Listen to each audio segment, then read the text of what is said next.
Hey, I thought I'd have a little cup of coffee, read the paper. The Oregonian. Remember that TV series called The Virginian? You know, they made a TV, like The Virginian with Barbara Stanwyck. She played this kind of crotchety older woman who was running a ranch or something, and she had some younger, good-looking guy working for her. I don't know what that was all about. It was a long time ago. They ought to make a TV series called The Oregonian. You know, they could put all kinds of people and things in it. You know, it's like Neil Goldschmidt. You know, how about Neil Goldschmidt? Remember him? He was the Secretary of Transportation under Carter. He was also the governor of Oregon. He was the mayor of Portland. Well, why was the mayor of Portland? He was raping a 14-year-old girl. This is the golden boy of Oregon politics. You know, everybody loved him. They loved him, including a 14-year-old girl who he was raping in his office at City Hall in downtown Portland, Oregon. Amen. You know, years later, he quit. He became the governor, and then he quit. This is after he'd been the Secretary of Transportation. You would have thought that the FBI would have vetted him a little bit better than that. You know, as Carter's guy. They would have found out, I think, because I think a lot of people knew about it here in Portland, Oregon. Dirty Portland, dirty, smelly, stinky, dusty, grimy Portland, Oregon, with all its hidden little secrets. You know, the city of roses with its thorns. It has thorns on the roses. Every rose has its thorn, right? Well, we've got plenty of thorns in this town, man. It's one of the most livable towns, they say, but it has the highest allergy rate. And a lot of just sexual kind of misconduct by officials, like the mayor, the governor. He became the governor, and then his bodyguard became the chief of police at Gresham, and he got fired for sexual, getting involved in, some kind of an affair, using city property and stuff. Not in Gresham, which is a little suburb of Portland. And then there was the chief, big black fire chief, police chief, Chief Darrell Foxworthy or something like that. He was fired because he was, messing around with the ladies. Remember Moose, Chief Moose? I don't know if he got. Well, he divorced his wife to marry a white woman. He was another black police chief here in Portland. He had a woman police chief for a while too. She didn't work out either. Penny Harrington, Chief Penny Harrington. That was a real. There was some kind of hanky-panky going on with them. And then there was this probation officer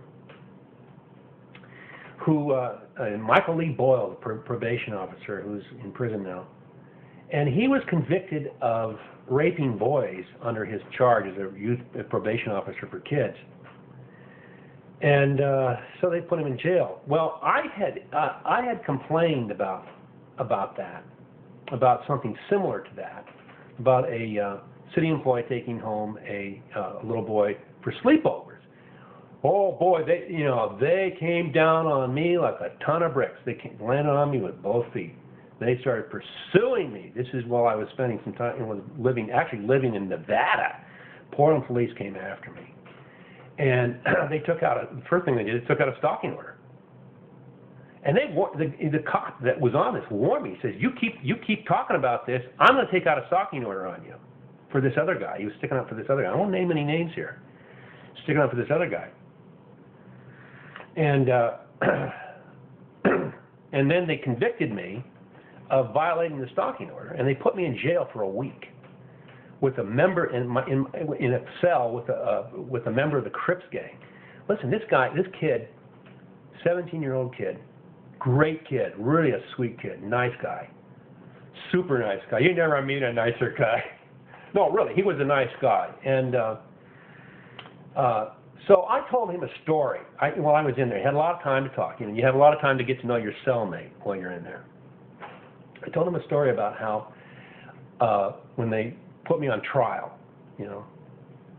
I fired my attorney for, this is involving actually kind of something related, but actually something different. They put me on trial for And I fired my attorney in the middle of the trial to defend myself, because the attorney wasn't going to do what I wanted to do. It was just choice of evils defense. I know this sounded complicated, but just hang with me on this. Anyway, so I fired my attorney, and I went out in the hall to thank him. And I came back in, and I said to the judge, okay, I'm now defending myself, or I'm not defending myself. I'm presenting myself to the court sui juris, which means that God is my judge. It's an old ecclesiastical legal term, sui juris. The judge is going, you can just see the thing. What the hell is this guy talking about? Yeah, sui juris. And so he said, well, Mr. Bennett, I don't know. I said, I'd like to step outside behind the bar to make this distinction perfectly clear. That I'm not under the jurisdiction of this court anymore. And the judge said, oh, well, now, Mr. Bennett, I want you to stand there in front of the mic so we can get this recorded. I said, well, I can speak up. And he said, no, I won't have you bellowing at the mic. Okay. Well, just then, little bits of plaster started coming down off the ceiling. And I look over at the district attorney, who wanted my blood, man. He was after my blood. Look over at him. Bless his heart. He's turning beet red, And the judge is sitting there, like in the courtroom, starts going like this, Oh, and suddenly the door flies open, and the court clerk comes in. We've been ordered to evacuate the courthouse. Everybody run for your lives. It's an earthquake. It was the Nisqually earthquake, the earthquake that shook Bill Gates up. Bill Gates, the atheist. Bill Gates. Run for the exits. Trample. Form a human ladder. Get Bill Gates out of here. So anyway, we all went running out of the courthouse, and when I came back, the judge was there, and he said, Mr. Bennett, I've been thinking about this, talking about it with some other judges and stuff. He says, you know what? I'm going to reverse myself on denying you your choice of evils defense. I'm going to remand this case to another judge, and I'm going to recuse myself of it. And so we sat there, and I broke down in tears, over what was happening to me. This is kind of involving something else similar. And they, it ended up with me basically getting a little slap on the wrist, and they kind of let it go. And the DA actually came over to my side, started defending me, became my attorney, begging the judge for leniency, the new judge. Anyway, so I told this story to this kid while we were in jail, or in this jail cell, waiting for our respective arraignments. And while we're laying there, I'm thinking, I had a lot of time to think. And I thought, you know what? These earthquakes seem to be kind of coming around in my favor a lot. I wonder if I could make one happen. So I started focusing on it. It's like earthquake. Saw this big ball of flame coming up from the center of the earth towards the surface, right underneath me, right? Well, guess what? That day, an earthquake hit, and this kid had been out at recess. They let you out for an hour a day, half an hour in the morning and half an hour at night, or something like that. Anyway, he comes. I was still in the cell. He comes running back in the cell. He says, John, you are a man of God. There was an earthquake that hit today. And wow, that's pretty cool, So anyway, I got to talking to this kid, and I said, listen, and he was doing some rapping one day. He was rapping, and it was driving me nuts, listening to his rap, rap music. But I thought, God, this kid's amazing. He really has a brain. I mean, he can memorize this stuff. I wish I could memorize stuff like that for my act. And so I said, hey, listen, I got an idea for you. I said, listen, I live in the suburbs. I'm getting out of here, pretty soon. I'm going back to a nice house. I got a Harley-Davidson motorcycle. I've got Cadillacs. Like to drive Cadillacs. Got a wife and kids and all that kind of stuff, And so, I think I know what I'm talking about here. Listen, if you took that ability to memorize stuff and you memorize Matthew 5, 6, and 7 in the King James Bible, learn to recite that, that's the Sermon on the Mount, you could make a living doing that for churches when you get out of here. Kid says, really? I go, absolutely. They would love you. So he got a Bible from the little bookshelf that they have in the rec room, and he began memorizing the Sermon on the Mount. And he really got it down. He was getting it down, by the time I left. Anyway, so I went out to this van that they had there. The van that they were going to take all the prisoners from the jail over to the courthouse for their trials and stuff, put us on trial. And I was just sitting there. Some guy comes in and in a loud voice, he says, "Hey, Michael Lee Boyles, the probation officer that was raping boys." And they had a circle jerk going. Actually, it was a ring. It was a child rape ring, run by people in the Portland city government. All right. He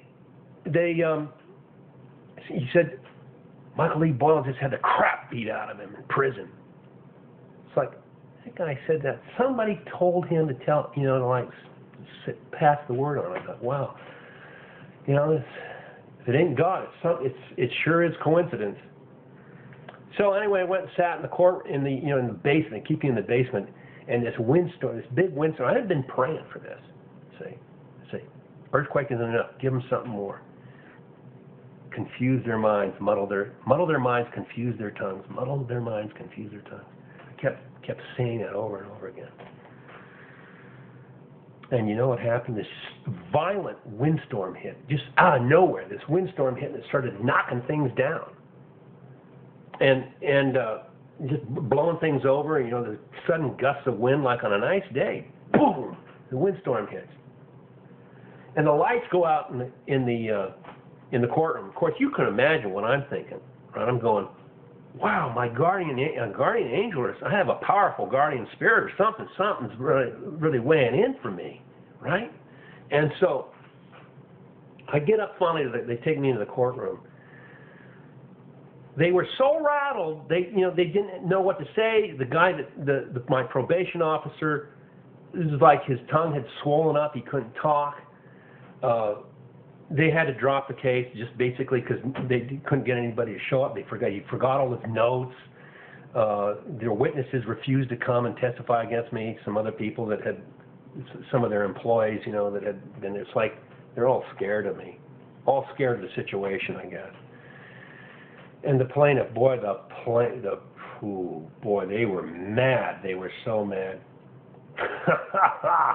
So anyway, that's that. Anyway, so the Oregonian. Yeah, hey, look, Obama's in town. Breaking bread. Good old Obama. Thank you, President Obama, for that $162 check that I got out of Obamacare. Yeah, baby. Obamacare, it works. Barack Obama is the greatest president we've ever had.